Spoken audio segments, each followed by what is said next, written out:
নমস্কার বন্ধুরা, শুভ সকাল। তোমাদের সকলকে আমার চ্যানেলে অনেক স্বাগত রইল। আশা করছি সবাই খুব ভালো আছো, আর আমিও খুব ভালো আছি। তো আজকের দিনটা রবিবার। সকালে আজকে কটায় ঘুম থেকে উঠেছি জানো? 9টার সময়। আসলে রবিবারের দিন, ছুটির দিন, বাড়িতে সেরকম কাজের কোনো চাপ নেই, যেহেতু স্কুল নেই সেই কারণে আর ওই চাপটা নেই। তো 9টার সময় ঘুম থেকে উঠে 10টার মধ্যে সমস্ত কাজ হয়ে গেছে। তারপরে যে স্নান টান করে এখন পুজো দিতে এসেছি। তো ভাবলাম আজকে দিনটা পুজো দিয়েই শুরু করি। তো আজকে বাড়িটা ফাঁকা ফাঁকা লাগছে, তার কারণ আজকে রবিবার হলেও বাড়িতে কেউ নেই, কারণ বর গিয়েছে কলকাতা ফুটবল খেলতে, তা আবার অফিস থেকে। তবে জানো তো, ওর অফিস থেকে খেলাটা না, খেলাটা হচ্ছে কলকাতার অফিস থেকে। তো কলকাতায় যে স্যারটা এখন আছেন সেই স্যারটা কিন্তু আগে ওর স্যার ছিল। তো স্যারের সঙ্গে ওর একটা ভালো সম্পর্ক। আর আমার বর জানো তো ফুটবল ক্রিকেট খুব ভালো খেলে। যখন ওর অল্প বয়স ছিল তখন ও খেলতে যেত, আর কিন্তু খেলতে গিয়ে ভালো ভালো প্রাইজও নিয়ে আসতো। তবে এখনও ভালো খেলে, সেই কারণে ধরো ওই স্যার ফোন করে ওকে এখান থেকে ডেকে নিয়ে গেছে। অবশ্য ওর এখানকার টিমের খেলা না, মানে এখানকার অফিসের টিমের কিন্তু খেলা না, খেলাটা হচ্ছে কলকাতার অফিসের। তো যেহেতু ভালো খেলে আর স্যারের সঙ্গে ভালো সম্পর্ক আছে, সেই কারণে স্যার ওকে ডেকে নিয়ে গিয়েছে। তো সেই কারণেই বাড়িটা আজকে ফাঁকা। এমনিতে অন্যান্য দিন কিন্তু বাড়ি ফাঁকাই থাকে। তো অন্যান্য দিনের সঙ্গে না আমি মানিয়ে নিয়েছি, যেহেতু সেদিন আমাকে একাই থাকতে হবে, যেহেতু সবার স্কুল থাকে, কাজ থাকে। আর রবিবারের দিন কি বলো তো, ছুটির দিন, সবাই বাড়িতে থাকে। সেই কারণে রবিবারের দিন বাড়িতে যদি কেউ না থাকে না, তাহলে কি জানি বাড়িটা একটু ফাঁকা ফাঁকাই লাগে। যেমন সঙ্গীতা মাঝে মাঝে দিদার বাড়িতে যায় রবিবার দেখে, বা ওর দিদির বাড়িতে যায়, তখন ও যখন বাড়িতে না থাকে না, তখনও মনে হয় বাড়িটা কেমন যেন ফাঁকা। তো আজকে বর নেই, সেই কারণে বাড়িটা একদম ফাঁকা ফাঁকা লাগছে। তো বর নেই বলে আজকে বাজার হাটও করা হয়নি, আর আমি তো আজকে স্কুলও যাইনি, সেই কারণে ধরো আমিও বাজার করে আনতে পারিনি। তো ঘরে ছিল তোমার ওই যে পুঁই শাক, আর ছিল থোর, আর কিছুটা সবজি ছিল, যেহেতু কালকে আমি বাজার করে নিয়ে এসেছি। তো ভাবলাম ওই সবই রান্না করি। তো দেখো থোরগুলো কেটে টাইম কলের জল দিয়ে ভিজিয়ে রেখেছি। তো থোরগুলো টাইম কলের জল দিয়ে ভিজানোর কারণ এটাই, কারণ আমাদের এখানকার জল না খুব খারাপ। এইটা যদি আমাদের কলের জল দিয়ে ভিজাতাম না, তাহলে ও আমেরিকান থেকে আফ্রিকান হয়ে যেত। বুঝতেই পারছো কতটা খারাপ আমাদের এখানকার জল। সে কারণে থোর টোর না বেশিরভাগ আমি ওই টাইম কলের জল দিয়ে ভিজিয়ে রাখি।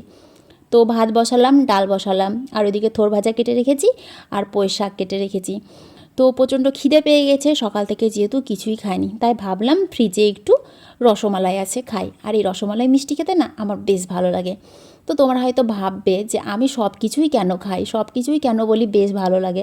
আসলে কি বলো তো, আমি ছোটো থেকে এইভাবেই বড় হয়েছি।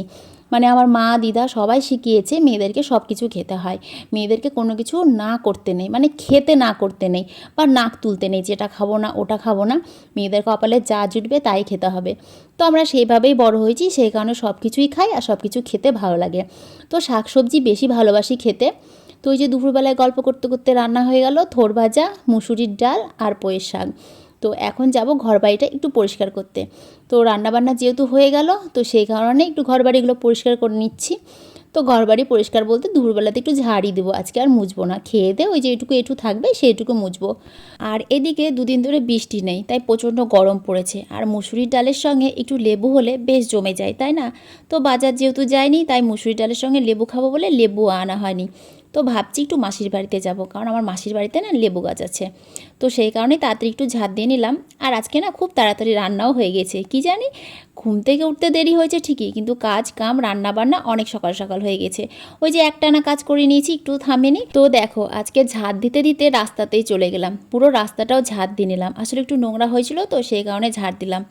তো আমি এখন মাসির বাড়িতে যাচ্ছি, তো ভোলু আমার সঙ্গে যাবে, কিন্তু ওকে আমি নিয়ে যাব না, তার কারণ আমি তো অন্যদিকে যাচ্ছি। তো সেই দিকের কুকুরের সঙ্গে যদি ও মারামারি শুরু করে দেয়, সেই কারণে ওকে ঘরে আটকে রেখে গেলাম।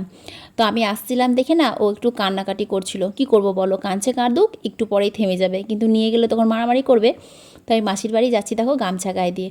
আর আমি জানো তো ওড়নার থেকে গামছা গায়ে দিয়ে কাজ করতে বেশি ভালোবাসি, আর মাসির বাড়ি যেহেতু আমাদের পাড়াতেই, সেই কারণে গামছা গায়ে দিয়ে যেতে অতটা কিছু মনে হচ্ছে না।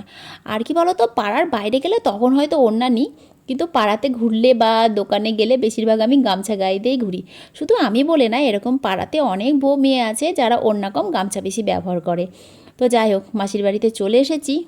আর আমার মাসির বাড়িটা ছোট হলেও জানো তো অনেক ফলের গাছ ফুলের গাছ আছে। তো এই গাছটা না মাসি লাগিয়েছিল। তো ফুল গাছটায় জানো তো দু রকমের ফুল হয়। গাছটা কিন্তু হলুদ জবা, তার সঙ্গে কিন্তু লাল জবাও মাঝে মাঝে ফোটে। তো আজকে গাছে কত ফুল ফুটেছে দেখো। এটা হচ্ছে নীলকণ্ঠ, টগর, জবা। আর এই যে এইদিকে দেখো কত জবা ফুল এখনও আছে, আর আমি পুজোর জন্য একটা ফুল পাই না। আর এটা হচ্ছে পঞ্চমুখী জবা। আর এদিকে আছে গোলাপ ফুল গাছ। তো একটা আছে সাদা গোলাপ ফুল গাছ, আর একটা আছে তোমার লাল গোলাপ ফুল গাছ। গাছগুলোতে না অনেক ফুল ফুটেছে। আর এটা মনে হয় চাপা টগর বলছে। যাই হোক, ফুলটার খুব সুন্দর শেড জানো তো। তো এই দেখো মাসির বাড়ি থেকে লেবু নিয়ে এসে লেবু কেটে ভাত নিয়ে বসে পড়েছি খেতে। তো আজকে রান্না করেছি এই যে ডাল, থোড় ভাজা আর পুঁইশাক শাক, আর সঙ্গে লেবু। এই দিয়ে ভাত খেতে কিন্তু বেশ ভালো লাগে। আর এই যে আমার ভলুকে আজকে ভাত মেখে দিয়েছি কী দিয়ে জানো তো, মিষ্টি দিয়ে। তার কারণ আজকে তো মাছ মাংস কিছুই হয়নি, আর বাবু তো মাছ মাংস ছাড়া ভাত খায় না। আজকের ওয়েদারটা একদম মেঘলা মেঘলা, আর দারুণ বাতাস বইছে। তাই খেয়ে দিয়ে এসে এই যে ছাদের উপরে একটু দাঁড়ালাম। ফ্যানের হাওয়া তো খাই, গাছের হাওয়া তো পাওয়া যায় না সবসময়। তো আজকে সুন্দর বাতাস বইছে বলে আবার ছাদে একটু এলাম। তো দেখো আমাদের বাড়ির সামনে কত জঙ্গল দেখেছো। আর এই জঙ্গলে যেমন বড় বড় সাপ আছে, তেমন বড় বড় বিজি আছে। কিন্তু দুঃখের বিষয়, আজ পর্যন্ত কোনোদিন আমি সাপ আর বিজির মারামারি দেখলাম না। মানে সাপ বিজি দুটোই তো আছে, কি জানি কবে ওদের মারামারি লাগবে, কবে দেখতে পাবো। বেশ ভালো লাগে দেখতে। ভালো লাগে বলতে ওরা তো মারামারি করে, ওদের কষ্ট হয়, মানুষ দেখে মজা নাই। তো ভালো লাগে বলতে মানে ইচ্ছে আছে দেখার, এইটুকুই যা। ভালো লাগে এমনটা না, ভুল বলে ফেললাম ওটা।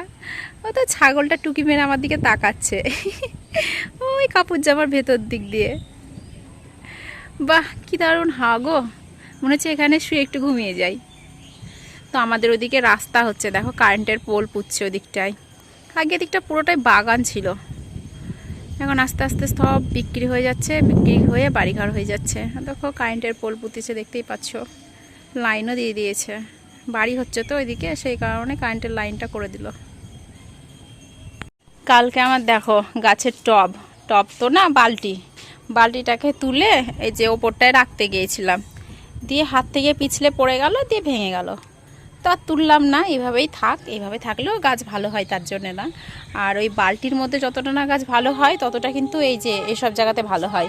তার প্রমাণ আমি দেখে দিচ্ছি, দাঁড়াও। এই যে এই তুলসী গাছগুলো দেখছো কেমন মানে ছোট ছোট কিটকিটে টাইপের। হ্যাঁ, মানে এগুলো যেহেতু টবে লাগানো আছে, টব বলতে যে গামলা বালতি ফাটা ফাটা এসব ফেলে দেবো, তাই ওর মধ্যেই ফুল গাছ লাগিয়ে রাখি। আর এগুলো দেখো এমনি মাটিতে হয়েছে, ওই ছাদের নোংরা জড়ো করে করে আমি যেগুলোতে রাখি, তো ফেলে দেবো ভেবেছিলাম। তো বর্ষার জল পড়ে ওগুলোতে আবার দেখছি তুলসী গাছ বেরিয়েছে, ফুল গাছও বেরিয়েছে। ওই যে এখানে একটা ফুল গাছ আছে, এটাতে ফুল ফুটে, দুটো তিনটে করে ফুল ফুটে। আজকে যেমন 3টে ফুল ফুটেছিল।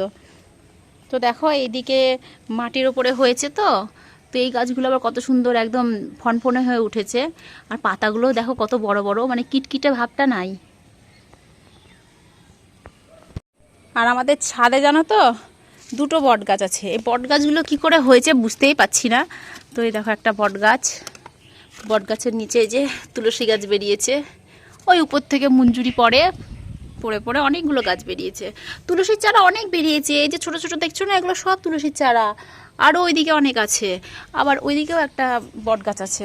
এই যে এখানেও একটা বট গাছ বেরিয়েছে। তো বট গাছগুলো দেখো মাটিতে হয়নি, দেওয়ালে হয়েছে, তাও কত সুন্দর হয়ে হয়েছে। থাক, বট গাছ থাকা বলে ভালো বাড়িতে। তো শিকড় হয়ে গিয়েছে। মাসিদের বাড়িতে লেবু আনতে গিয়েছিলাম, তো মেশোকে বললাম কটা গাছের ডাল কেটে দাও, জবা ফুলের ডালগুলো আমি বাড়িতে নিয়ে গিয়ে লাগাবো। তো মেশো বলছে আমি ডাল কেটে কেটে চারা বানিয়েছি, তোমাকে আর লাগাতে হবে না, গাছগুলোই নিয়ে যাও। তো দেখো কত রকমের জবা ফুলের গাছ আমাকে দিয়ে পাঠিয়েছে। কি কি গাছ আছে রে এখানটায়, কোনটা কি বুঝতেও তো পারছি না, সবই তো পাতা একই। এইটা হচ্ছে পঞ্চজবা। পঞ্চজবা? হ্যাঁ, এইটা হচ্ছে বিস্কুট কালারের জবা, না সরি কমলা কালারের। ওই কমলা কালারের গাছগুলো বড় হয়ে গেছে, তার থেকে আবার ডাল কেটে ডালও লাগিয়ে দিয়েছে। এইটা বাবা। আর এই দুটো হচ্ছে ওই বড় গাছের জবা, বড় গাছের গোবিন্দ জবা। বাহ, যাক আমি ডাল চেয়েছিলাম, এসো আমাকে গাছই দিয়ে দিল, আমাকে আর কষ্ট করে গাছ তৈরি করতে হবে না। এগুলো কালকে বড় বড় বালতিতে মাটি ভরবো, দিয়ে লাগিয়ে দিব। এই প্লাস্টিকগুলো কেটে ফেলতে হবে বল? চাকু দিয়ে কেটে, প্লাস্টিকটা চাকু দিয়ে কেটে তারপরে গাছটা বসাতে হবে। হ্যাঁ হ্যাঁ, ওরকম করে লাগাতে হবে। তো সন্ধে লাগতে না লাগতে দেখলাম আমার বর চলে এসেছে। তো বর দেখো কী কী নিয়ে এসেছে, গজা এনেছে আর গুড়বাদাম এনেছে আর এনেছে তোমার সোনপাপড়ি। এগুলো সব ট্রেনের খাবার। আর এসব খাবারের মধ্যে জানো তো এই গুড়বাদাম তারপরে হচ্ছে এই যে সোনপাপড়ি এগুলো ভালোই লাগে খেতে। আমি বলে না, এগুলো সবাই খেতে ভালোবাসে। আর আমি কি জানো তো, বড় হয়েছি ঠিকই, কিন্তু এখন ওই ছোটো ছেলেদের মতন অভ্যাস এখনও যায়নি। মানে আমার বর যখন বাড়িতে আসে না, তখন ওই বাচ্চারা যেমন করে না, যে বাবা বা কেউ বাড়িতে এলে তাড়াতাড়ি করে গিয়ে ব্যাগটা খুলে দেখে যে কী নিয়ে এসছে না নিয়ে এসছে। তো আমিও সেম, জানো তো, আমার বর যখন বাড়িতে আসে তখন আমার হাতের দিকে নজর থাকে যে ও কী নিয়ে এসেছে, মিষ্টি এনেছে না অন্য কিছু এনেছে। আর অন্যান্য দিন যখন ও অফিস থেকে বাড়িতে আসে তখন হয়তো ফাস্টফুড কিনে নিয়ে আসে আর নইলে মিষ্টি কিনে নিয়ে আসে। তো আজকে যেহেতু ট্রেন থেকে এসেছে, তাই ট্রেন থেকে দেখো সোনপাপড়ি গুড়বাদাম এগুলো নিয়ে এসছে। আর একটা কথা সত্যি বলছি, আমি না সোনপাপড়ি খেতে খুব ভালোবাসি। মানে খাবারের মধ্যে যদি কিছু বলো তো বলবো সোনপাপড়ি, মানে এই যে ট্রেনের খাবারের মধ্যে। তো আমাদের বাড়িতে ট্রেন থেকে যারা আসে, মানে ট্রেনে করে যারা আসে, তারা আমার জন্য কিন্তু সোনপাপড়ি নিয়ে আসে, কারণ সবাই জানে যে সোনপাপড়িটা খেতে আমি ভালোবাসি। তো যারা যারা জানে তারা ঠিক সোনপাপড়ি আমার জন্য কিনে নিয়ে আসে। তো আমার বর সারাদিন খেলাধুলো করেছে, তো সেই কারণে দেখো এলে গিয়েছে। তাই এসে এই যে মেঝেতে এখন শুয়ে পড়েছে, ঠান্ডা মেঝেতে, উপরে জোরে জোরে ফ্যান চলছে। তো বললো আমাকে একটু হাত পা টিপে দাও। তো সেই কারণে মার ছেলে মিলে বসে বসে ওর হাত পাগুলো একটু টিপে দিচ্ছিলাম। আর হাত পা টিপে দেওয়ার জন্য ওই যে মেশিনগুলো কিনেছে, এখন বেশ ভালোই হয়েছে মেশিনগুলো দিয়ে হাত পা টেপা। তো রান্না করছি এখন মাংস। তার কারণ কি জানো তো, কারণটা হচ্ছে আমাদের বাড়িতে আজ 3 সপ্তাহ ধরে মাংস রান্না হয়নি। কারণ মাংস খেয়ে খেয়ে না একদম মুখ পচে গেছে বলতে পারো। তো সেই কারণে আমার বরকে বলেছি যে তুমি আর মাংস কিনেই নিয়ে আসবা না, মানে আমি যতদিন না বলবো ততদিন একদম মাংস নিয়ে আসবা না। কি জানি মাংস খেতে আমার এখন একদম ভালো লাগে না। একটা সময় ছিল মাংস খাওয়ার জন্য আমরা কি বলবো কি করতাম। তার কারণ হচ্ছে আমার মা তো মাংস খায় না, সেই কারণে মা মাংস রান্না করতো না, আর মা রান্না করতো না বলে আমরাও খেতে পেতাম না। তো সেই কারণে মাংসটা একটু বেশি খেতে চাইতাম তখন। কিন্তু এখন যেহেতু আমরা রান্না করতে শিখে গিয়েছি আর আমাদের আলাদা সংসার হয়ে গেছে, তাই যখন ইচ্ছে হতো তখনই মাংস নিয়ে আসতাম, রান্না করতাম, খেতাম। তো এখন মাংস খেয়ে খেয়ে না আর ভালোই লাগে না, সত্যি বলছি। মানে মাছ খেতে আলিস্যি নেই, কিন্তু মাংস খেয়ে খেয়ে ঘৃণা ধরে গেছে। তো সেই কারণে বরকে বলেছিলাম যে মাংস আমি যতদিন না বলবো ততদিন আনবা না। তো 3 সপ্তাহ ধরে যেহেতু মাংস রান্না হয়নি, তো আজকে না একটু খেতে ইচ্ছা করছিল। আর রবিবারের দিন দিনের বেলা নিরামিষ খেয়েছি, ছেলেটাও খেয়েছে, আর ছেলেটাও অনেক দিন হলো ধরো মাংস টাংস খায়নি। তাই বরকে বললাম যাও একটু মাংস নিয়ে আসো। তো ওর শরীরটা একটু খারাপ করছিল, যেহেতু সারাদিন খেলাধুলো করে এসেছে, তারপরে ভাত টাত খেতে পায়নি, ওই প্যাকেটের খাবার খেয়েছিল। তো ও আর গেল না, সঙ্গীতাকে পাঠালো, সঙ্গীতা গিয়ে দেখো মাংস এনে দিল। তো রাতের বেলায় মাংসর ঝোল আর ভাত করলাম, দিনে তো কিছুটা সবজিপাতি আছে। আর বাবা গিয়েছিল সঙ্গে, তো বাবাকে বললাম তুমিও বাড়িতে আজকে আমাদের খেয়ে নিও, মানে আমাদের বাড়িতে আজকে খেয়ে নিও। তো বাবা খেতে চলে এসেছে। আর এদিকে দেখো আমার রান্নাটাও হয়ে গেছে, ওদিকে ভাত রান্না করে নিয়েছি আগেই, আর পরে মাংসটা করলাম। তো যাই হোক, আজকের ভিডিওটা কিন্তু এই পর্যন্তই। হ্যাঁ, আশা করছি সবাই খুব ভালো থাকবে। কালকে সকালবেলাতে আবার তোমাদের সঙ্গে দেখা হবে, কেমন? তো সকলকে গুড নাইট, সবাই খাওয়া দাওয়া করে ঘুমিয়ে পড়ো। আমিও এই যে খাওয়া দাওয়া করে ঘুমিয়ে পড়বো। টাটা।